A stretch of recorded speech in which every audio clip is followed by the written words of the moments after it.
But massive interest. I reckon there must be about 16 or 17 million of you out there waiting to see the outcome. 1 or 2 people hedging their bets down there. It is split right down the middle. It'll be very interesting to see the support that both fighters get when they emerge in round about 4 or 5 minutes' time. I'll tell you what, though, the weigh-in at the Crown Plaza Hotel in the centre of Manchester last night was absolutely chaotic, even by boxing standards.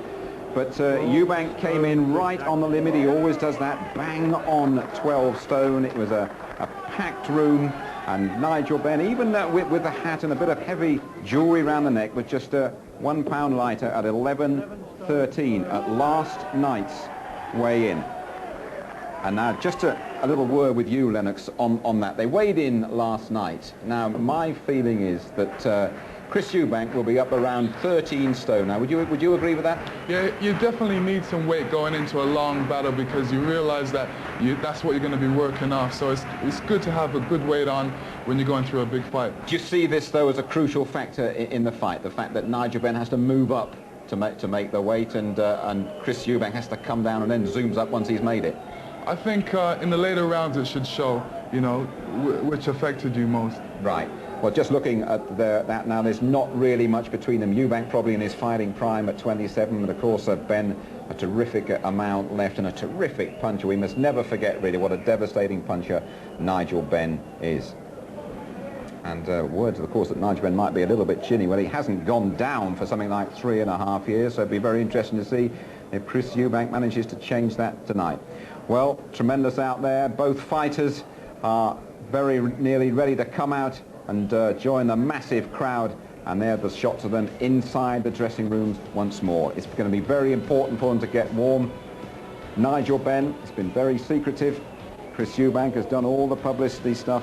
Is he going to be mentally strong enough to retain his unbeaten record and to take Nigel Benn's WBC title? We shall find out. We'll be back with the action from Old Trafford very shortly. They're all set to go. Let's join our MC. He is Jimmy Lennon Jr. Ladies and gentlemen, prepare to welcome, making his way to the ring, the WBO super middleweight champion of the world, known as simply the best, Chris Eubank.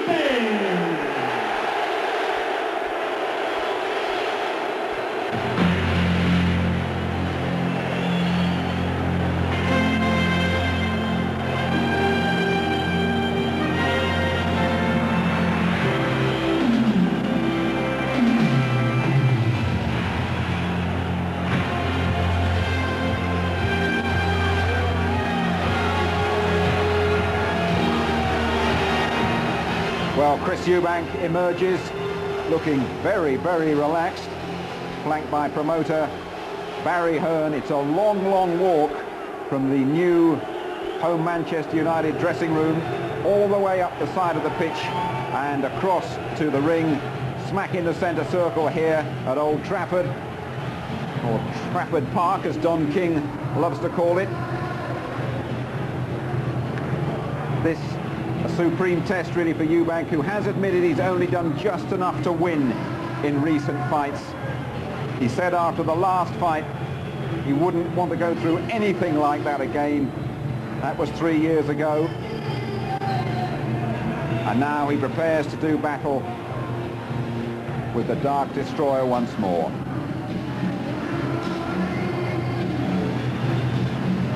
Well, waiting at ringside, as always, are your big fight commentators. Expert analysis from Jim Watt. And first of all, let's say a very good evening to the maestro, to Reg Guthridge. So there he is then, coming out into the main arena to be seen for the first time now. So pull up your ringside seat with us here at Old Trafford. It's choking excitement. About 41,000 people here. Jim Watt and I have seen a few in our time, but I tell you, the atmosphere here, Jim, takes some beating. The first biggie at Old Trafford. Yeah, I've been to a few open-air shows, Reg, but I've never seen or heard anything like this. The atmosphere is really tremendous. So this fella now, he's worked out in the warm-up room where the footballers warm up there, and well, as you can see, he's already sweating heavily. And of course, for him, it's got to be a designer sweat, that's for sure. Now, is he going to do the vault over the ropes or not? There's some talk that he just might not do it on this occasion. This is what the Americans, a buzzword for them is focus, and that's what he's doing now. Now, let's see if he's going to do it or not. Yes, I'm sure he will. Now, he did this before he even appeared on television, so although he calls it a bit of an act, he was doing it from the start as well. Absolutely loved it. There it is. The ego has landed.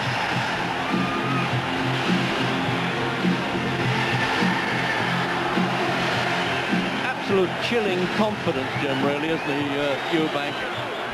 Yeah, he really psychs himself up with it. He's left mid with one big act, but I think he's beginning to believe it, and he's never been beaten, so until he's beaten, he can keep calling himself simply the best. Absolutely.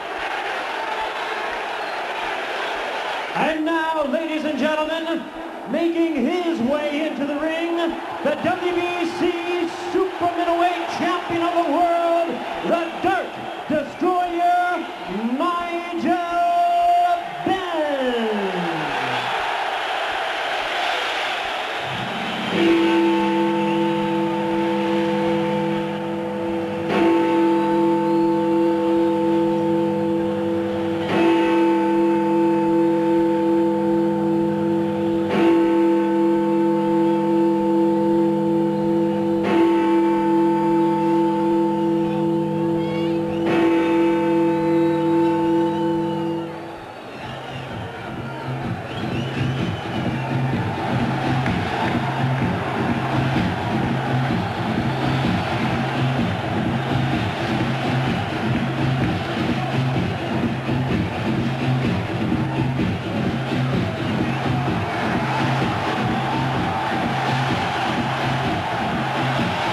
So while those chimes were happening there for Ben, Eubank was spinning round in the ring, twisting, turning. It looks as though he's doing a bit of ducking and diving, but this fellow is equally as confident. I thought that their condition at the weigh-in ceremony was tremendous. Remember, they've moved up from the middleweight division now to super middleweight, so that's 6 pounds different from when they fought before.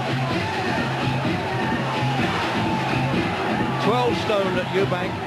8 pounds difference, I should say. Well, I must have got 2 off while we were watching the heat with this show, Jim. 12 stone exactly, Eubank. It really is incredible. For the 8th time, he gets it right down to the last ounce. The wizard of the odds here, isn't he? 11-13, Ben, who some may consider a really genuine middleweight rather than the full super middleweight. Both championships, as Jim Rosenthal was saying, are now on the line. It's possible, well, you never know, we may never see champions again holding 2 versions fighting in a British ring. Michael Nunn, the WBA champion, is already in the ring, has shaken hands with Chris Eubank and dying to meet the winner. So the Dark Destroyer then, I don't think he really needs too much protection, do you? And a little bit of window dressing, isn't it, with all the security. But on the other hand, you can see for yourself, though, it's really packed, this crowd. He's in a much brighter mood than he's been in the build-up to the fight, Ben. He's actually enjoying this, I suspect, Jim. Well, how are the nerves when you're coming down the aisle like that? Well, I'd like to see Ben just a little bit more focused, Reg. He's got too many smiles for people. I mean, this is the biggest night of his career. But look at this, you think this was after the fight, making his way back to the dressing room. I'd like to, at least Eubank is totally focused. I'd like to see Ben the same way. I mean, the nerves should really be making, you should be thinking about one thing and one thing only, but Ben seems to be smiling at everybody and actually in a good mood. Well, I suppose, Jim, if you're getting $1 million, you've got to be in a good mood. And remember that poor old Eubank's only getting $850,000. He didn't mind taking the shorter end, but he wanted to get the fight on. And remember, all right, it sounds a lot for one night's work. Well, we all know that, but it's years of preparation, taking punishment, doing everything the hard way. They deserve every penny they can earn, these fellas, in the fight game. The underdog from a betting point of view, then.